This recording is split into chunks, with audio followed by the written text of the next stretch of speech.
E roteador é um produto importante, mas ele não é um produto que tem um sex appeal, que tem uma placa de vídeo, que tem uma placa-mãe, que tem um gabinete com RGB, aquela coisa toda, né. Mas eu falei: "Não, vou ir e vou fazer uma coisa legal, porque é um desafio bom e eu acho que dá pra fazer coisa boa". Mas você E tem uma vantagem, assim, só permitindo um claro, gancho, claro. porque assim, ó, todo mundo que a gente conhece tem dor de cabeça com Wi-Fi. Uhum, Todos. Os uhum. equipamentos que as operadoras fornecem são uma coisa bem ruim, bem de low cost. É. Então o sex appeal está nisso, em você pegar qualquer pessoa e falar: "Seu celular não vai mais dar probleminha, não vai ficar mais É, rodando". mas isso porque você manja das coisas. Lembra quando você pegou aquele produtinho, eu não vou lembrar o nome do modelo do produto que você pegou, que eu deixei com você, que você botou os seus 2 links de internet O lá, R7212PC. Isso aí entendeu? até hoje estoura e os cara todo dia eu recebo uma mensagem disso aí. Aquilo lá, toda vez que alguém vê aquilo lá na internet da TP fala: "Pô, olha, esse vídeo é legal, não sei o que e tarará". Então, mas assim, você tem o apelo de um produto funcional e muito bom. Isso é legal, eu acho que isso é importante.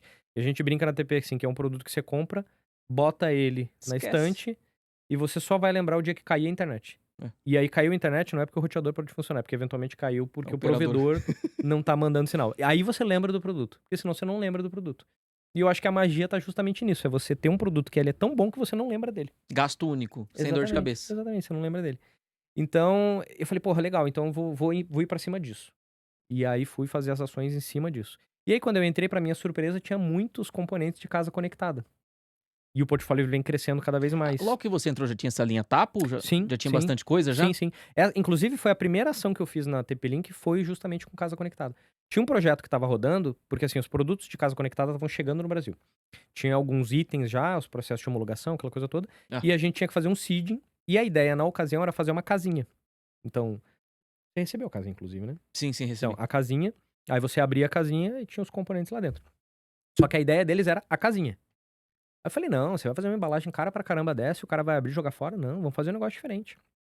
Vamos fazer a parte de dentro como uma casa, com todos os produtos sendo sinalizados, e tem um storytelling ali pra que aquela casa seja um objeto decorativo".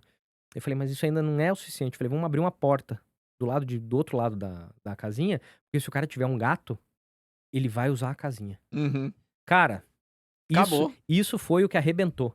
Tem gente que tem a casinha até hoje com os gatos dentro.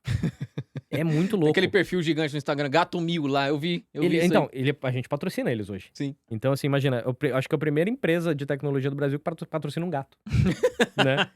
E ele usa a casinha até hoje. Então, assim, esse foi o turnover, assim.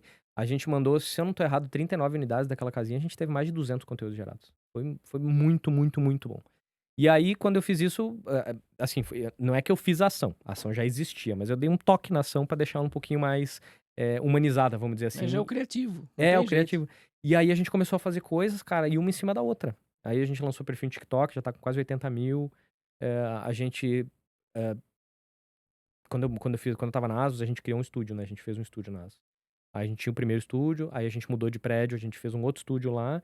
Quando eu entrei na TP-Link, eu falei: "A gente precisa ter um estúdio". Pela primeira vez na minha vida eu consegui fazer um estúdio do jeito que eu queria. Cara, ficou assim, é que você não foi ver ainda, né, Eu tenho que ir você lá tem que ver, visitar. você tem que ver. Ficou muito legal, ficou muito, muito legal. É um estúdio realmente profissional, parede tripla, o negócio é bruto, assim, é bem legal. E aí agora a gente faz conteúdo toda semana, a gente tem podcast agora que vai ser lançado, a gente tem um espaço pra criação de conteúdo e desenvolvimento de conteúdo, então se você precisa, por exemplo, de um espaço pra gravar um vídeo, ele é um espaço que ele serve pra você ir lá gravar um vídeo, ele não necessariamente é um espaço só pra eu desenvolver conteúdo, sabe. Então a gente conseguiu, e detalhe engraçado, né, esse estúdio é o primeiro estúdio da TP-Link no mundo. Olha que doideira. Nossa, TP-Link nunca teve estúdio em lugar Nunca, nenhum. nunca. Que doideira, né.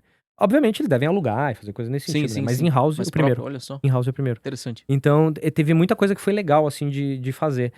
As ações que a gente faz, né, os criativos de atividade que a gente faz são bem legais. Então, assim, pra minha surpresa, eu trabalhava com taiwaneses, agora eu trabalho com chineses. Hum.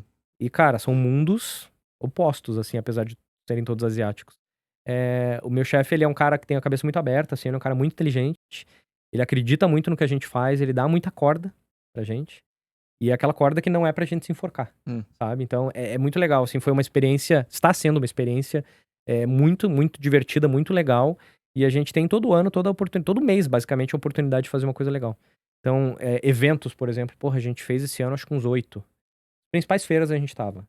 Eletrolar, Abrint, Abramult, Apronet, eventos no Nordeste. E aí é muito legal porque eventos são espaços que me dão a oportunidade de fazer coisas novas, Sim. né? Então, painéis curvos, coisas em 3D, sabe? Ativações. São coisas assim, oportunidades muito loucas, assim, muito legais que dá pra aproveitar e pôr em prática um pouco daquilo que eu aprendi. E aprendi muito bem, inclusive, com a ASUS. É, foram 12 anos, né, fazendo Foi uma todas escola. essas Foi coisas, uma né. escola, velho. Foi É. uma escola. A ASUS, ela tem essa parte legal, assim, dela, que é te ensinar. Todo mundo, cara, desde o dia que eu entrei, falou assim: "Cara, entra, a ASUS não vai pagar bem, mas você vai aprender como em nenhum outro lugar". E dito e feito. Aprendi, assim, cara, coisas que eu levo pra minha vida até hoje. É muito legal. E, obviamente, tiveram todas as milhares e milhares de zoeiras e bagunças que a Ah, gente sim. fez, né. Giba participou de centenas Nossa, eu delas. gosto muito do Giba. Faz Giba muito tempo que eu conheço ele. eu assisti o podcast que ele estava aqui. Nossa, o Giba é nota É. 1000, gosto muito dele. Então, o Zibert também, né, o Zibert foi o precursor, né. Gosto muito, O muito, o muito, Zibert muito. o Zibert foi o precursor. Os dois, assim, quando a gente senta pra conversar, é os nerdão. Eles Hum. conseguem entender as coisas que eu falo. Pouquíssimas pessoas conseguem entender as coisas que eu Eu falo. brinco exatamente com isso, cara, que quando o Giba e o Ziba começam a conversar é Klingon. Ninguém entende, só os dois Eu conseguem entender. consigo entender, eu É, consigo participar. você tem o Klingon então, o dom do Klingon. Então, eu Do lembro, Klingon. quando eu entrei na ASUS foi engraçado porque o Zibert ainda estava na posição. E aí eu entrei e o Chiru falou assim: "Você tem que fazer uma apresentação de produto que vai acontecer no lugar tal, vão ter 150 pessoas, não sei o que, tá". Falei: "Chiru, mas tô 2 semanas aqui". Aí ele falou: "Ah, você tem 1 mês pra se preparar". Cara, aí uma coisa que o Giba falou quando estava aqui, que quando ele entrou pra posição, ele se enfurnava na sala com o Zibert, pro Zibert ensinar ele. Eu passei exatamente por isso. Como é que foi? Ele é uma máquina, né? Nossa, sem parar, sem É parar, isso que eu sem gosto parar. nele. É o tempo inteiro o cérebro girando e vai, e É. vai, e vai, e não para, é uma metralhadora. Só que pra mim qual que era o problema? Como ele tinha um tecniquez muito afiado e um conhecimento muito profundo, ele ia falando as coisas e eu não entendia, porque era um idioma diferente pra mim. Então eu falava assim: "Ziba, vamos fazer o seguinte, você me explica, eu vou escrever o que eu entendi e eu vou te dizer o que eu entendi com base no que você falou, e aí você vai me dizer se faz sentido ou não". E aí ficou nesse bate e volta, mas foi muito legal, porque eu acabei aprendendo de um jeito que depois, quando eu comecei a trabalhar diretamente com o Giba, eu ajudava o Giba exatamente assim. Porque o Giba pegou o vício do Ziba, né, olha, é o trava-língua, É. pra apresentar as coisas eventualmente e as pessoas acabavam não entendendo. Então eu falava: "Giba, a gente tem que transformar isso numa linguagem que seja um pouco mais acessível para que o cara consiga entender". E aí eu tentava ajudar o Giba nesse sentido.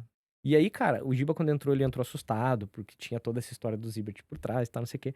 Mas, cara, o Giba arrebentou, Não, eu faço muito arrebentou. isso com o Ziba. Tem vídeo meu com ele, do painel de controle da Nvidia, acho que, sei lá, quase 500 mil de views. Ele vai plá, plá, plá, plá, plá, fala, eu dou uma assim, né, então isso quer dizer que funciona pra isso, isso, e tipo assim, eu mastigo e solto, sabe? Só É, que eu já entendi, só que eu mastigo e solto como se eu... exato, exato. E é bem bom, assim, muito bom trabalhar desse jeito, assim, ó, nossa, eu É, gosto. e eu acho que precisa, porque feliz ou infelizmente, né, nem todo mundo tem o conhecimento que ele tem. Então ele é uma autoridade porque ele é uma autoridade, né, ele manja muito. Mas ele leva muito trabalho pra casa, né? Você também Ah, fazia sem isso? dúvida. Sempre fez isso, né? Imagino Muito, que sim. muito. Na ASUS principalmente. Na ASUS, cara, como era muito pouca gente, era o tempo inteiro pensando em trampo, o tempo todo. Hoje em dia o meu time ele não é muito grande, mas a gente tem as coisas um pouco mais separadas e um pouco mais organizadas. Então a gente tem agência que ajuda, tem um monte de braços Mas aí que entra uma questão que eu tenho certeza que pode ser que pegue pra você. O seu cérebro confia 100% em tudo que todo mundo vai fazer ou você tem que ficar revisando? eu sempre olho. Eu sempre olho. Mas assim, eu sou uma pessoa de autonomia. Eu dou autonomia, eu deixo as pessoas Sim, com trabalharem. certeza. Até pro criativo funcionar, mas É, tem que dar mas uma olhadinha. sempre dou uma revisada. Mas é aquela coisa, eu vou deixando. Você vai fazendo. Se um dia soltar o alarme, aí eu começo a revisar mais, aí eu começo a ficar mais de olho. Mas via de regra, todo mundo tem espaço, todo mundo consegue fazer cada um o seu trampo, do jeito que tem que fazer. E eu fico ali só, sabe, dando as cartas pra lá, pra cá, faz assim, vamos fazer assado e tal, não sei o quê. Mas é muito legal, a gente tem uma conexão, da mesma forma que eu tinha na ASUS, eu tenho hoje na TP, uma conexão muito boa com o time. Cara, meu time é muito legal. Meu time é Que muito bom bom. mesmo. Os profissionais que trabalham com a gente são muito legais, são muito competentes. Eles têm muito ownership, sabe? Eles abraçam aquele negócio, eles sabem da responsabilidade, sabem que tem que fazer e sabem que precisam entregar e quando precisam entregar. Isso aí é Então, sensacional. e porra, você não consegue trabalhar sozinho, cara, não tem Não, não jeito, tem como. não tem como. Então, eu cresci muito profissionalmente nesses anos que eu tô na TP por conta disso também, sabe? Porque como eu fazia tudo sozinho na ASUS, era muito eu. Eu tenho que fazer porque eu não tenho outra pessoa. Então eu tenho que fazer isso, tenho que jogar isso pra ele fazer, isso pra ela, mas isso aqui eu tenho que fazer até aqui, aqui, aqui. Agora não. Agora eu tenho que fazer isso, mas ele vai fazer isso, ele vai fazer aquilo, ela vai fazer aquilo outro e tal, e juntos a gente vai fazer isso, ele vai pra cá e tal. Então fica muito mais legal de trampar, fica muito menos estressante no dia a dia, né. E aí dá tempo e espaço pra gente ficar, planejando e pensando em atividades e ativações e planos de fato pra fazer as É, coisas usar a parte do acontecerem. marketing criativo funcionar, né, e não ter que ficar fazendo Exato, exatamente. E aí agora a gente tá fazendo exatamente isso. Então, assim, o foco tá muito grande no TikTok, a gente tá investindo pra caramba em TikTok, não só em questão financeira, mas em questão criativa, em questão de desenvolvimento de conteúdo. A gente tem uma agência que é muito boa, muito legal, ajuda a gente pra caramba também, a gente tem uma conexão bem forte com eles. E aí os planos para o ano que vem são bastante intensos nesse sentido, né, a ideia é ter mais conteúdo, é ter mais diversidade de material. O Fabinho agora tá trabalhando com a gente no nosso canal do YouTube, né, o Fábio Jordan. Então ele é o host do nosso canal, também é um cara incrível que eu conheço há muitos e muitos anos, também de época de ASO, na época que ele trabalhava no Tecmundo.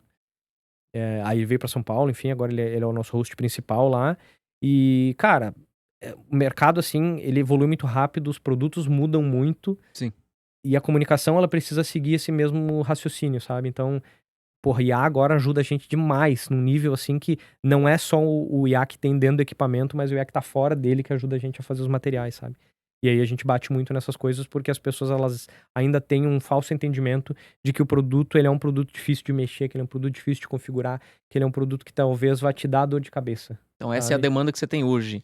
Uma das Quais demandas. demandas você tem hoje com relação aos produtos? E você deve pegar feedback até do suporte, né? É o que mais tem, né? É o que mais tem. E assim, o do suporte, na verdade, é o que menos vem, porque o que mais vem é reclamação em rede social, né?